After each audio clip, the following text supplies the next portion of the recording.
goodness, you're just such a cutie. You're just so calm. You're 4 months old. Yeah. Little poochie. And she's a mix between She's a miniature dachshund. I think her grandma, one of her grandmas was a Chihuahua. Oh my goodness. She's so cute. Good evening, everyone. I hope you're doing well. My name is Bethany. I have Ehlers-Danlos syndrome. I have the hypermobile type. I also have a feeding tube, and this channel is more about uplifting your spirits, trying to encourage you to get out there and find your own adventures and keep pushing forward no matter what life and EDS throws at us. Today I have Scott Godfrey with me today. He is the executive director and the founder of LaCrossing Barriers. Scott, thank you so much for joining us today. I am so grateful and excited that you're here with us, you and Poochie together. Yes. And can you tell us a little bit about LaCrossing Barriers and what it is? LaCrossing Barriers is a not-for-profit organization dedicated to providing the opportunity to play sport, move, and learn skills to those in marginalized communities who haven't been given a choice. Wow, that's amazing. Yeah. So, how did it get started? Did you see a gap that needed to be filled?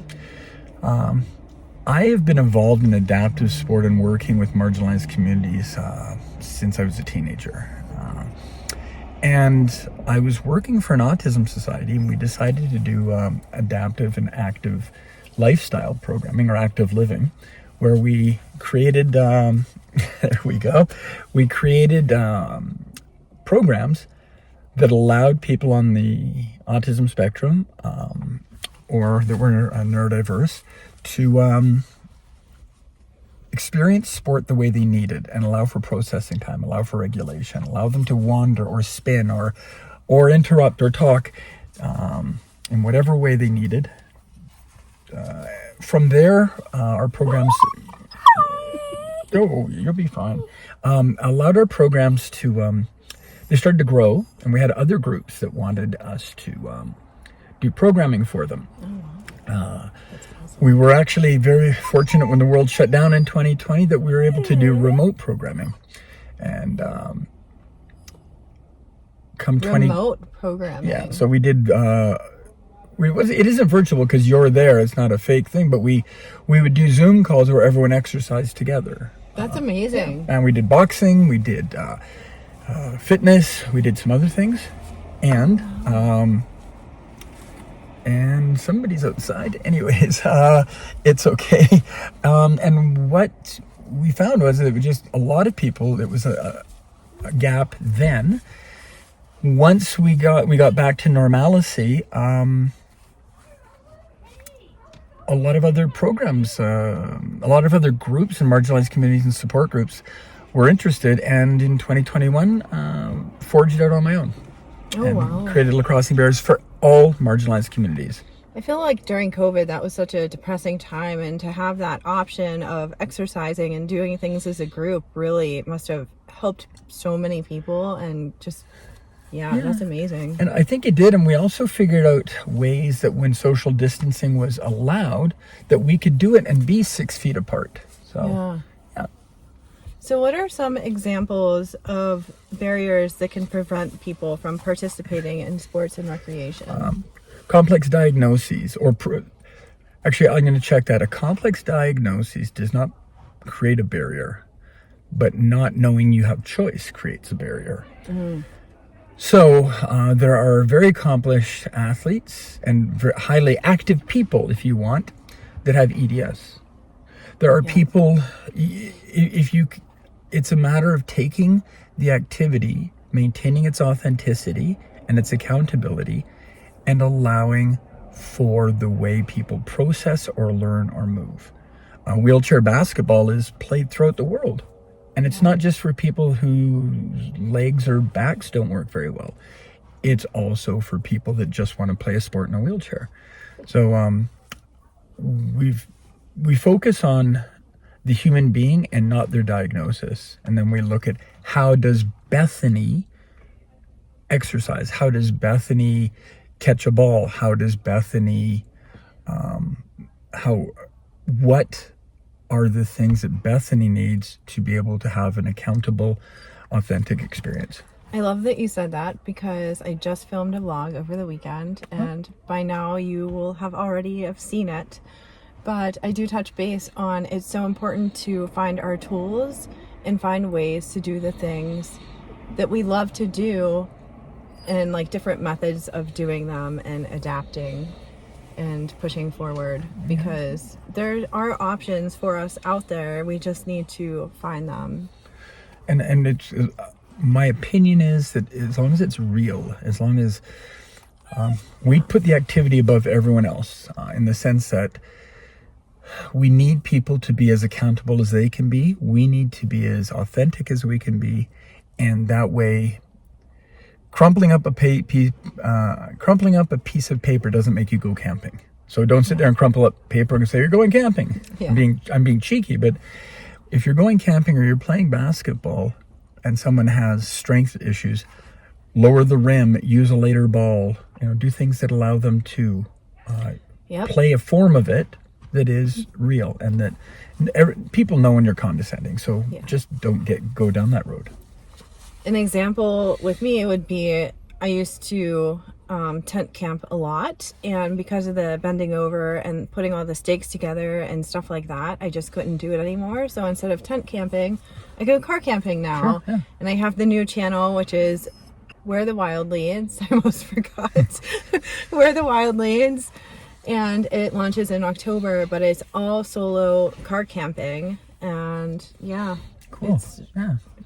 Hopefully I can push forward through the barriers that I have. We'll find out together. But, I believe you can. It's just how. Yeah. And finding a better way to sleep, finding a better way to use the car, finding ways to do it that are authentic.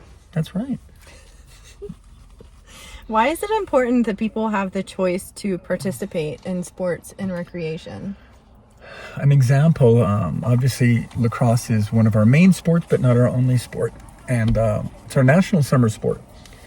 And there are over 50,000 people in Alberta alone that use a wheeled mobility aid, and they don't have the choice. If nobody wants to play lacrosse, if nobody wants to do adaptive and inclusive judo, or nobody wants to do para or adaptive inclusive boxing, fine. But to say, I'm sorry, Bethany, you can't camp because you're a girl. That used to get said in, like, say, 1800. Yeah. No, just no. So give people choice, and I think, the people will be more active. They'll be mentally healthier. They'll just be happier because they know that one sentence that I really bothers me and I don't like is I can't because. No. If it has anything to do with your gender or your Ehlers-Danlos. I always get the Ehlers-Danlos syndrome. No. I can't because, or that's not safe. You can. I can't do it this way because of my back or my elbows or something. Perfect. However, don't lean on your gender. Don't lean on your diagnosis. Explain to me what you need to be able to do it, and let's go from there. Can you share with us a story that has really touched your heart? Just a daily. One of our guys, and he allows me to use his name, Bryce Ripley, is 6'6". He's a guy with autism. And when we started doing programming, he struggled to leave his house. Mm-hmm. He struggled, except to go to the Saddle Dome to watch the Hitmen or the Roughnecks or the Flames. Bryce has been to Ontario, Saskatoon, Vancouver. He has done countless clinics and been a co-facilitator with me because we made a way for him to find his courage. That's amazing. And so now when Bryce goes, I don't know if I'm going to go to that clinic, I'm like, no, you said you would. Because we know that he's not going to lean on his diagnosis as a crutch. It's a fact, and it doesn't go away. So from there, what do you need to be comfortable? And having increasing vocabulary for everyone. Yeah. I love that. Yeah. And there's daily ones, just so many things, right? So what changes have you seen in participants after starting the program or after working with you? I just seen, some frustration, because once they realize they can do it, then they're held accountable. It's like, that's not a reasonable way to use a lacrosse stick. That's not kind. That's not safe. And I hold people accountable. But with that comes a strength. And it's like, I could walk up and say, Bethany, what am I going to mention right now? And you're like, okay, I didn't put things away very well. Right. So what should we do so that we can get this done? And, you might say, man, I'm just really beat. Could you do it for me? Sure. Sure. However, to sit there and go, I did it. No, if you need help, ask.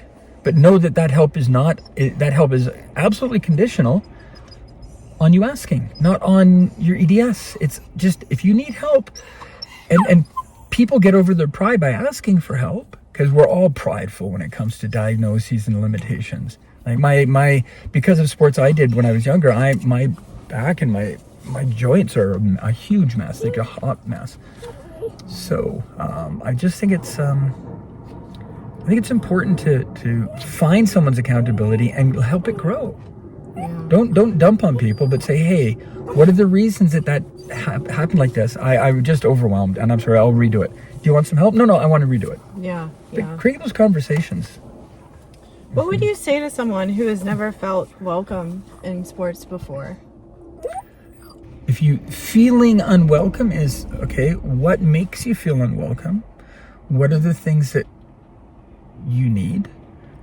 And what interests do you have? Find out something and say, it's like, but ask if someone feels a certain way, chances are they've been called something like a gimp or a cripple or weird or retard.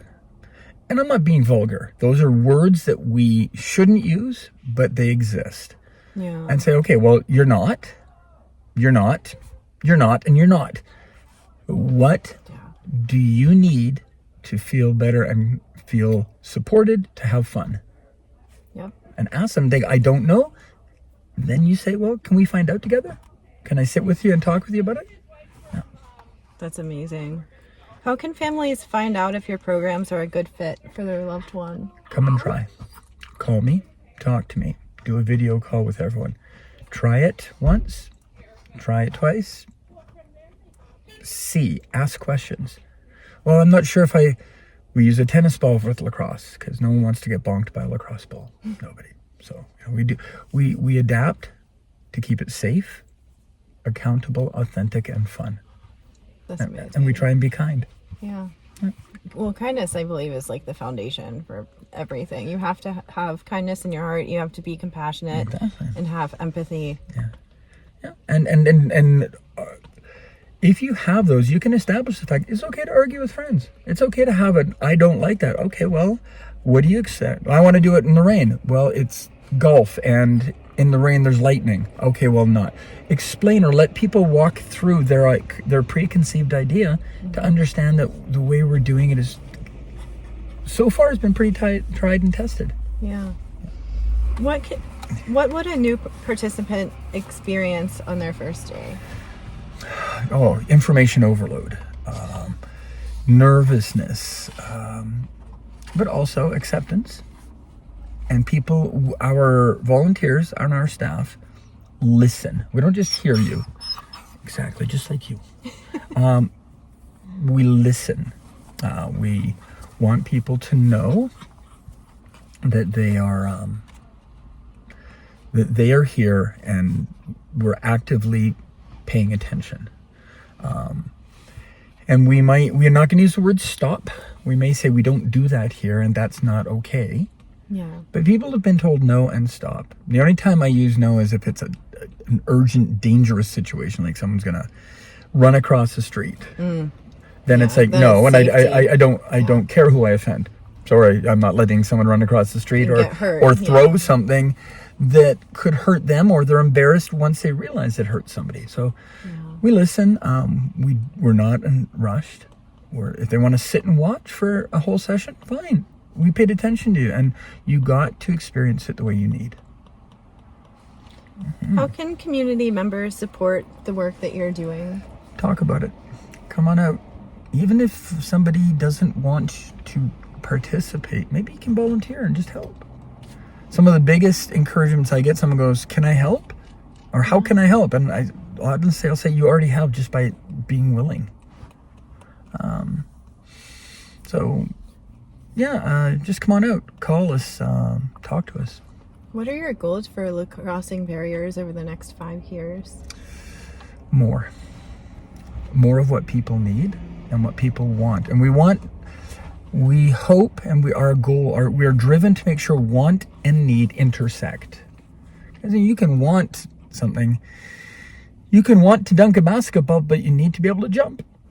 So I'm being silly with that, but it just bringing hope and desire into activity. Yeah. Amazing. If viewers can take away one message from our conversation today, what would you want them to know? We care. We care and we have fun. What does belonging mean to you? Wow, that one's... I think belonging means that you're an active, accountable, and authentic part of something where everybody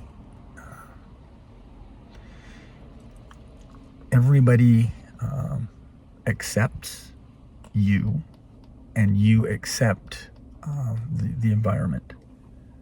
Because it's great to say someone belongs, but I had a summer camp last summer, and one of our fellas is blind. His eyes don't work. He allows me. He's 14 now, Harrison. And he sat down at lunch. He goes, "Hey, if anyone's comfortable, would you like to tell me about what your disabilities or diagnoses are? Because it's obvious I'm blind." Like, he literally is doing this. And people didn't. And then one person goes, and then Bryce goes, "Sometimes I get frustrated and overwhelmed with a lot of information." And another guy goes, "Actually, I have dyslexia." And suddenly people started sharing. And it was obvious that Harrison was blind. It's obvious that Bryce is 6'6" and he stutters. And we've talked about this, so this isn't objectifying. And it was a really cool conversation because everybody was a contributing part of it in their own way. And that's where belonging starts, is when you contribute by being you in there and having the courage and the finding your courage and having the awareness that you can offer help or give help just by being there. Yeah, that's a really great takeaway for sure. Thanks. I just want to thank everyone for being here and for watching. I want to thank you for being here. I know I canceled on you twice because of EDS. I'm so sorry. So the other one is, I have scolded her openly, and I will online. That's like saying, I'm sorry. It's like saying to someone, a friend of mine's wife is going to have a baby, and she's a friend of mine too. They're going to have a baby August 29th. And it's like, sorry, my water broke. Why apologize? You can't apologize for something that you can't avoid. So Bethany was like, she called. I felt so bad still. But here's the deal. But you were honest. Like, I crashed. Can we try? And of course, I wouldn't have wanted to do the interview with you faking a smile and being just dead. Well, yeah, and it's like, I have some post-concussion and stuff. So if I get certain levels of headache, in the dark, I shut all the lights off, and I get Poochie here to crawl on my lap, and I grab a cold drink, and I just shut down. Now, I have had to try and drive, and it's if I go, I shouldn't be in a car. Yeah. Right? So I get it. So no, she didn't get away with the apology. If this conversation has encouraged you at all, please give us a thumbs up and subscribe. Subscriptions help raise awareness for the channel, and thus they help raise awareness for all of these amazing programs like LaCrossing Barriers here in our city of Calgary. And across Canada. We're in Vancouver, Edmonton, Saskatoon, bunch of GTA Maritimes. So if you're in other areas, please get a hold of us, because we have programs and we want people to know they're involved. I'm going to link you guys in the description box below. I'll also link your Instagram and any other information that you would like. Poochie, thank you for joining us today as well. This is his newly 4-month-old pup. Yes. And yeah, in the meantime, guys, I hope you have a ton of adventures planned. I hope you're in as little pain as you possibly can be. And I hope that you always remember that you are indeed incurably awesome. I'll see you next Tuesday at 5 p.m. Mountain Time. Bye for now. Bye.